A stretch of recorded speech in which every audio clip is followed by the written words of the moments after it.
Bonjour mes chers abonnés, bienvenue sur ma chaîne. Ici, nous donnons les cours de devis et aussi les cours liés sur des logiciels d'ingénierie tels que Archicad, AutoCAD, Robot, Timosol, Atlantis. Tous ces logiciels qui sont liés sur l'ingénierie, nous donnons ces cours ici. Si tu es nouveau sur cette chaîne, mon ami, je t'appelle à t'abonner parce que ici, chaque jour, nous publions les vidéos. Et si tu es sympa de l'autre côté, donc tu peux me mettre le pouce bleu pour que YouTube puisse connaître que nous faisons quelque chose d'important.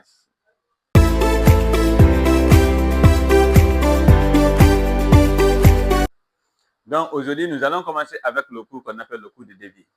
Avant de faire le cours de devis, tu as besoin de quoi? D'un plan de fondation. Et sur ce, nous avons un plan ici qu'on appelle le plan de fondation. C'est sur ce plan de fondation qu'on va essayer d'effectuer notre calcul. Après maintenant, on part avec le plan d'exécution. Mais nous allons commencer quoi? Par la fondation. Donc, on va établir tout ce qu'il faut faire avec la fondation pour déterminer quoi? Le devis quantitatif dont il faut. Maintenant, la première des choses, nous allons déterminer d'abord la longueur linéaire de la fondation. Donc, une fois qu'on détermine la longueur linéaire de la fondation, on va revenir à la deuxième vidéo sur le volume d'excavation. Le volume d'excavation, c'est ce volume qu'on enlève et qu'on creuse la puits, donc on enlève le sol. Donc, après ce volume d'excavation, nous allons au troisième, comment déterminer le volume du béton cyclopien. Ce n'est pas dans tous les bâtiments qu'il faut utiliser le béton cyclopien, mais comme si c'est un cours de débit, donc il y a des étapes qu'on ne va pas briser. On va tout calculer. Comment déterminer le béton cyclopien. Et on ne peut pas déterminer sans connaître le volume. Donc, on a dit le volume du béton cyclopien. Après le volume du béton cyclopien, nous allons voir au quatrième cours le volume du soubassement. Comment déterminer aussi le volume du soubassement. Donc, tout ce qui doit rentrer dans ce volume, donc on va déterminer. Après, au cinquième cours, nous allons voir quoi? Le volume du chaînage bas. Le volume du chaînage bas. Donc, ce n'est pas le chaînage haut, mais le chaînage bas. Après ça, on va clôturer maintenant pour commencer quoi? L'exécution du plan, exactement. C'est que l'élévation des murs. Donc, après ce volume du chaînage bas, nous allons voir maintenant la constitution du plancher bas. Donc, la constitution du plancher bas, c'est là-bas qu'on fera le remblai, quels sont les différents types d'éléments qu'il faut pour le plancher bas aussi.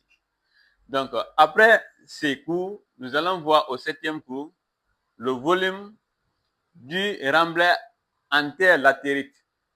Pourquoi on utilise la terre latéritique? On va expliquer ça aussi dans le cours là, le cours 7. Dans le cours 8, nous allons voir quoi?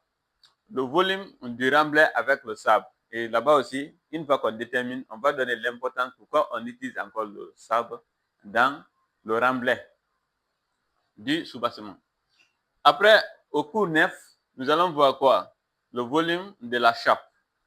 Donc, le volume de la chape aussi, nous allons déterminer ça et voir quelles sont les quantités du sable, du gravier ou bien quel est le ciment donc il faut utiliser encore pour ce volume. Donc, nous allons définir ce que c'est que la chape aussi. Après, au cours 10, c'est que nous allons presque résumer avec le cours 10 sur la fondation. Donc, sur ce, nous allons voir là-bas la surface du film polluant. C'est quoi le film polluant et pourquoi on utilise le film polluant? Ce n'est pas dans tous les cas, mais comme c'est un cours de devis, donc nous allons l'expliquer aussi. Donc, on va venir aujourd'hui, on va commencer avec quoi? Le premier cours qui est quoi? La longueur linéaire de la fondation. Nous allons déterminer ça. Merci de suivre avec attention. Si tu es arrivé jusqu'ici, je t'appelle à t'abonner à la chaîne et aussi à activer la cloche de notification pour ne pas rater les vidéos qu'on va publier ici à tout moment. Parce que nous ici, on donne tout ce qui est de l'importance à la formation. Ciao, on se reprend aussi à la prochaine vidéo.